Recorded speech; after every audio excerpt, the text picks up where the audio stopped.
lishonile wena wembube ledze lengabonwa, wena wemvula lenganamsimvo. Uthamele tindzaba tesiswati sikulethela tona bukhoma etindlini tekusakata e-Auckland Park SABC eJozi. Asesibuke nati lethamba yembili lomuhla. Build rather an extensive social media monitoring capability.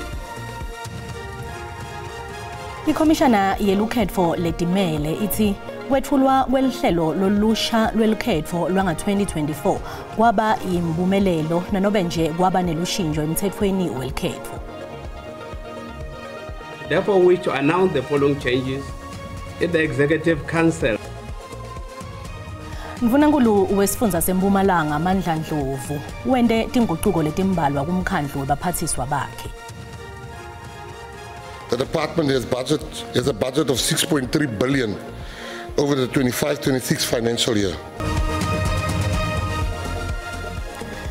Ikhomishana yelukhetfo letimele ithi kwethulwa kwelihlelo lolusha lelukhetfo lwanga 2024 kwaba imbumelelo nanobe nje kwaba nelushinjo emthethweni welukhetfo.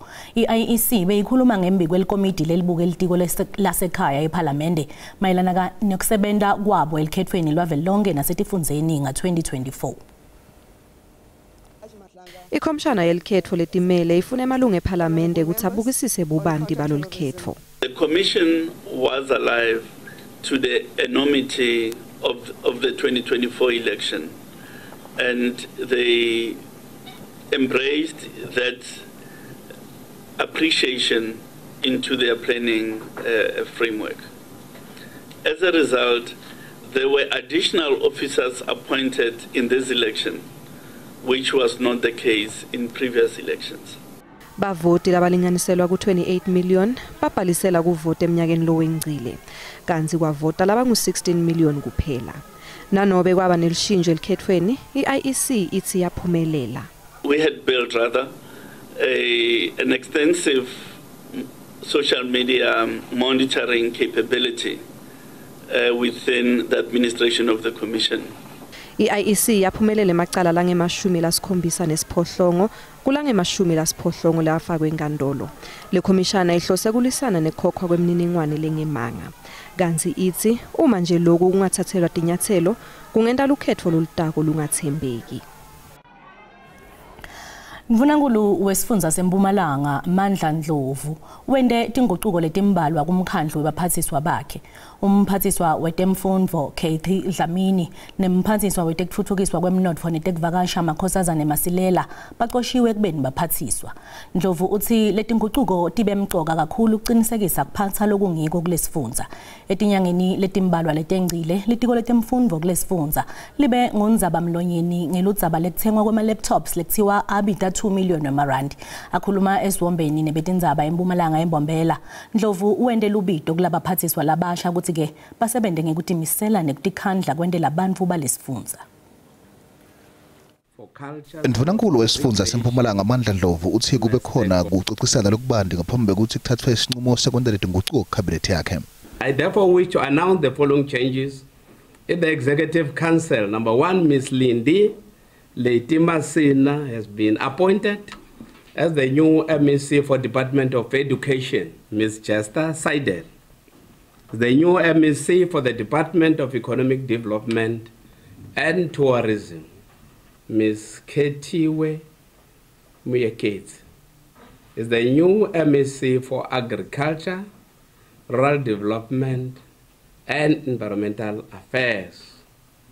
Ms. Nompumelelo Hlope, the new MEC for Social Development. Ndlovu uphinza uhocisana nkonileka yenhloko yelitiko letemasiko imidlalo nekukhibika Godfrey Ntombela.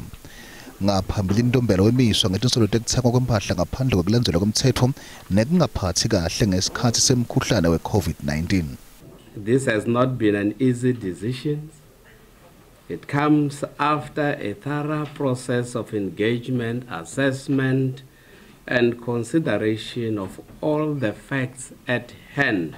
Mr. Ntombela's employment contract was extended by my predecessor, Ms. Refilwe Mtsweni Tsipane, from the 1st of March 2024 to the 28th of September 2024, it has also come to my attention that a fraudulent activity has been committed where former Premier's electronic signature was used in the purported extension.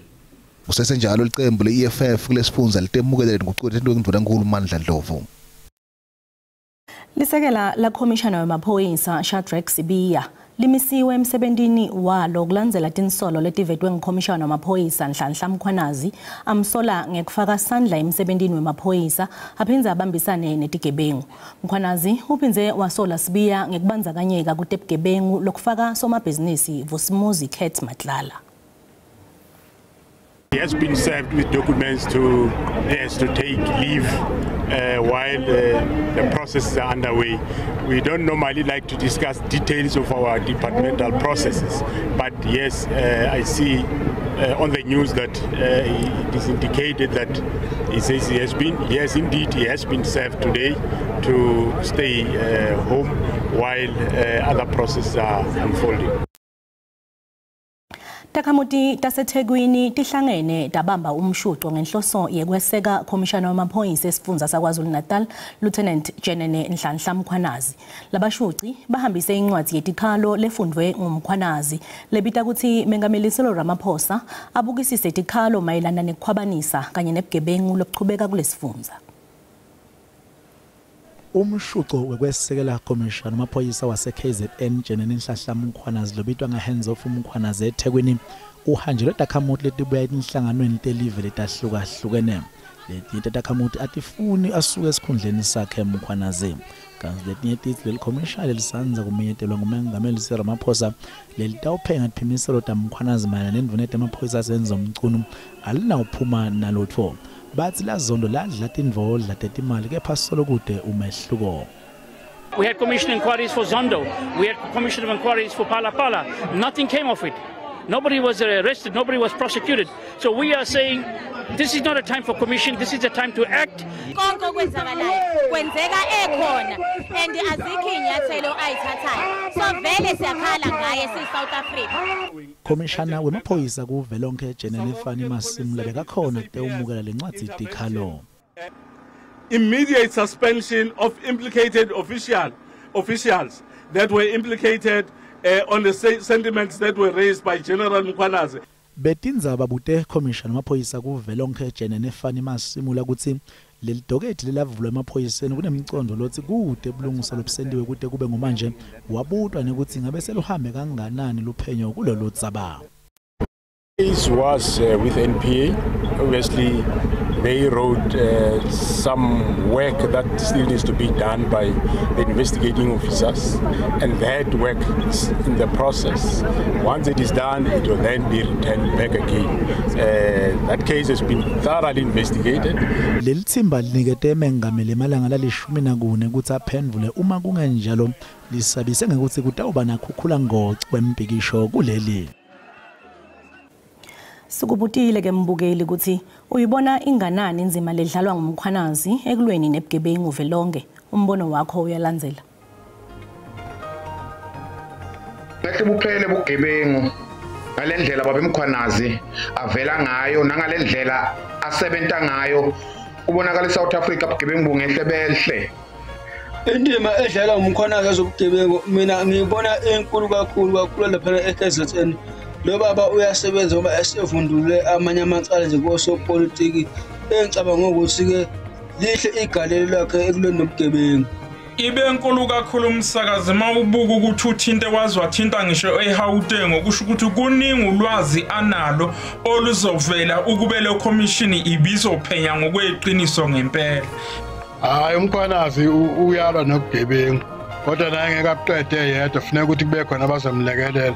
Kodwa nje indima ayidlalile njengamanje ikhombisa okukhulu ubuqhawe futhi ke nokuzosukumisa wonke umuntu nohulumeni asukume asebenze kulobugebengu. Inzima la idlala komkhwanazi lohulumende welibumbano ngiyibona inhle kakhulu ikakhulu nangabe alwa nebugebengu kwebantu labasiholako kule live lase South Africa. Thina njengomphakathi nje sishayela ihlombe impela siyawubona umsebenzi wakhe. Lona umbono wembukeli iSABC ede yethweswa ukuthi iphendulela ngawo.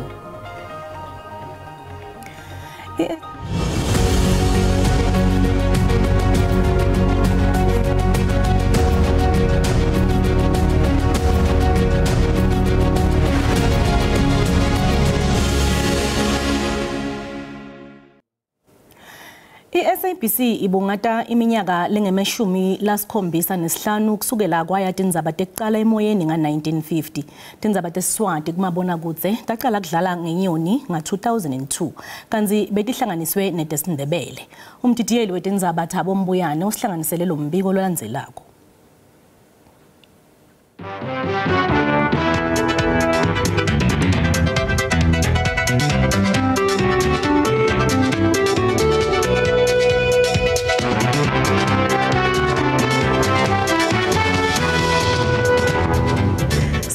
Sitsheba sekosi endabeni sangalesi sikhathi ku-SABC 1 lotshani.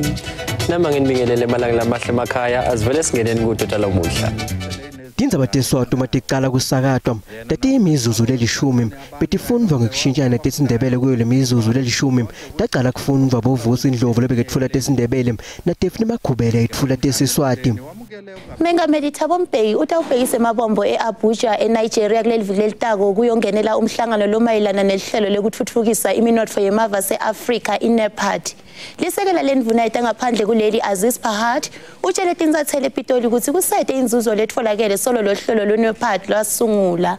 Umhlolo letindzaba etihlanganisiwe bewungumandla kayise Masanabo longasekho emhlabeni ngekuhamba kwesikhathi etfulwa umhleko amaHlangu naMaxwell Maseko.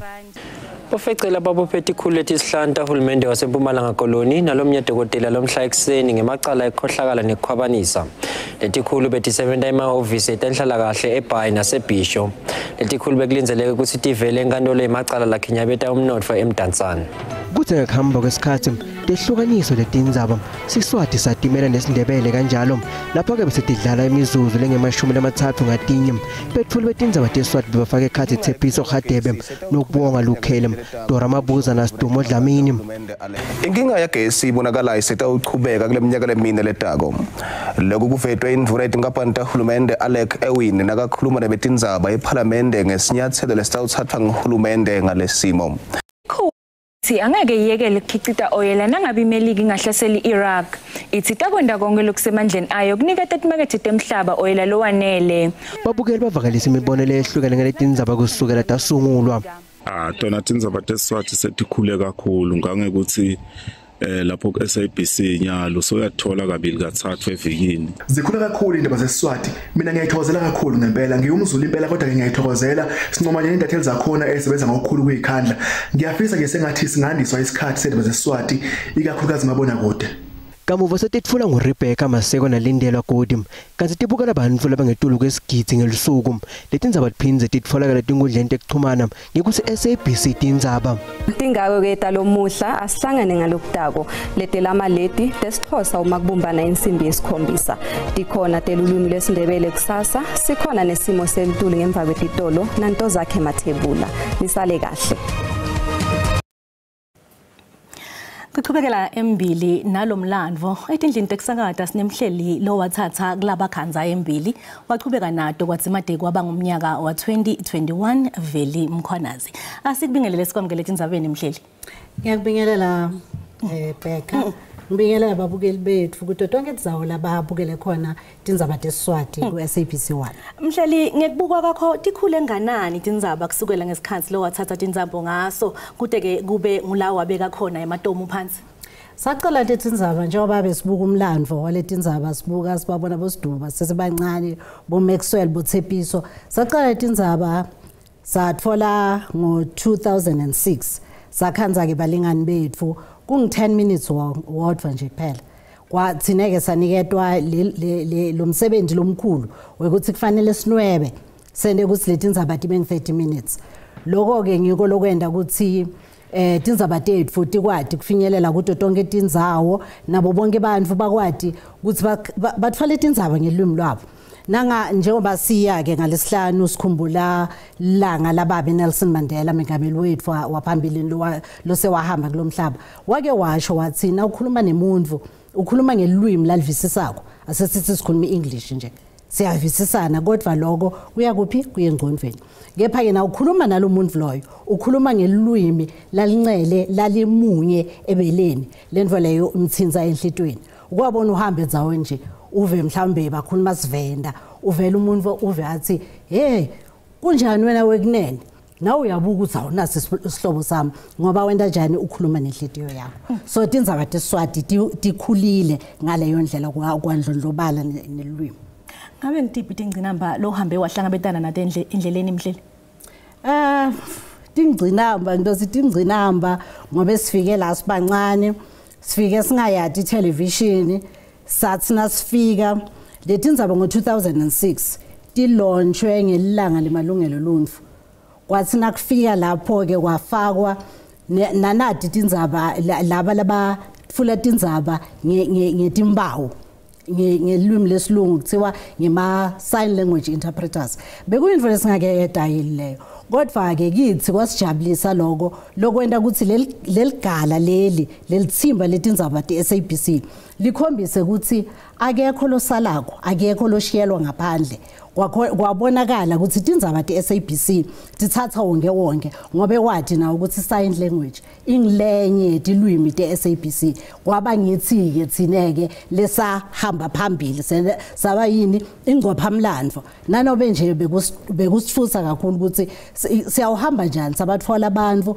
bafika bajabula nalabo labaphila ngekukhubateka kwekungeva nekukhubateka kwekungakhulumi. Mhlela sibonga kakhulu isikhathi sakho. Ngiyabonga.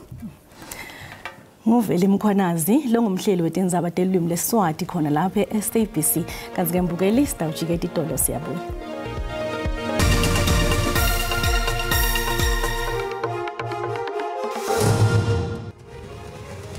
Uwemukelekile esigabeni sesibili sitindzaba mawucetha ngena ukhethe kahle sisekhona hlala nathi.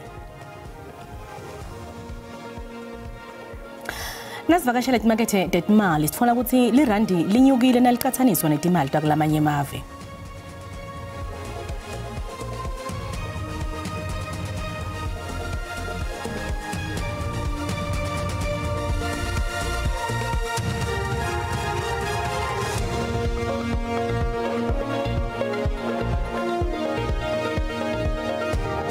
Siso Mahlalela embombela kuligwalagwala FM kulethuma embiteni usiphathele tihloko asesive tithini kwatise nanifuna kulusha nje icabinet kulesifundza. Ishonile sibu. Alishone Rebecca sibuseleke kumbukela tindzaba teSiswati khaya ku-SABC wanathi ke lesiphethe kuhlelo liphuma embiteni namhlanje ambama ngesibesi thuba simathi bensibesi khombisa njengoba siyawukhuluma kabanzi tinguquko letiniwe ngeke uhulumende wesifundza seMpumalanga ngivuna ngule manje vela ngela namuhla simehlana depolitiki letahlukahlukene letikhona kusishaya umthetho kuteke sive singabeke tiphawula tithini nganati tingu 627 kumsakade kuhlelo letiphuma embiteni nzamba amalehle mlengane mbukele ekhaya. Kanti ke mbukeli njengobe kuthunjwa kwebantfu kutinika emandla tingalo tonke telive luhlelo lwe-SABC i-Cutting Edge lukulethela umbiko ngekunyamalala kwasomabhizinisi nemlimi lekusolwa ukuthi kunyamalala kwakhe kuyamene nangqondvongqondvo kutebugebengu uVusi Kate Madlala. Ingabe ke ngubani lenvodza lenyamalele solo ingatfola ingabe yini imbangela yekunyamalala kwakhe ungaphuthelwa ngilolu hlelo lamuhla ngensimbi yemfica ebusuku ku-SABC 1. Tingako ke etalomuhla tikhona kusasa ngesindebele kanti uma kubumbana yesikhombisa insimbi lomuhla ebusuku tikhona desixhosa ungaphuthelwa Simo Selitulu ngemva kwetitolo nanto zakhe emathebula busuku lobuhle ngwane. I'm dying here. Please, I need this money to save my life. I can't die like this. I'm begging you, my love. I get messages that Jerry's best friend, Kate Vusi Madlala, is the one who is involved.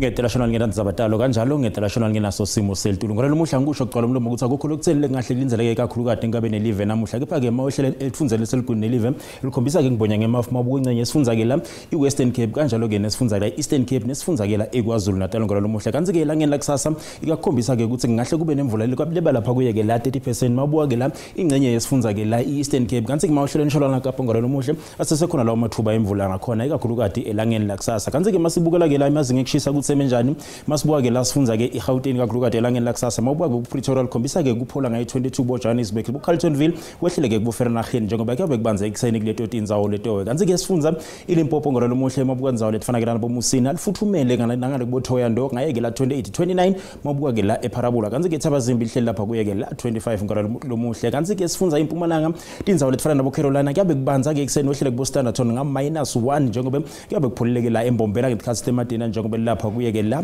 26 kanti ke sifundza kwaZulu Natal indzawo letfana nabo Mnambithi akhombisa ke kuphola ngayi 24 bo Pietermaritzburg kanti ke boKokstad lapha kuye ke la 22 kanti ke sifundza Eastern Cape indzawo letfana nabo Nxuba lapha ku 21 uJoel nakhona lipholile eGqeberha lihleli lapha ku 20 Makhanda lihleli lapha ku 21 kanti ke sifundza iNtshonalanga Kapa indzawo letfana nabo Vredendal likhombisa kuphola ngayi ke la 18 nangale bo Beaufort West ngayi ke la 21 kuyabanza ke ikakhulukazi eGeorge ngolelo muhle kanti ke sifundza iNorthern Cape nakubuka indzawo letfana nabo Uppington nakubo Carnarvon ngolelo muhle likhombisa ke la kufuthumala kuleto tindzawo leto ngolelo muhle kanti ke masicubeka sikubukela indzawo letfana nabo Free State ikakhulukazi bo Kroonstad wehlele bo Witkom nakubo Bloemfontein likhombisa kuba lapha kuye ke la 22 ngenxa yesikhathi ngolelo muhle angisho ukuthi sitawuthatha sibekela busuku abube ngilobuhle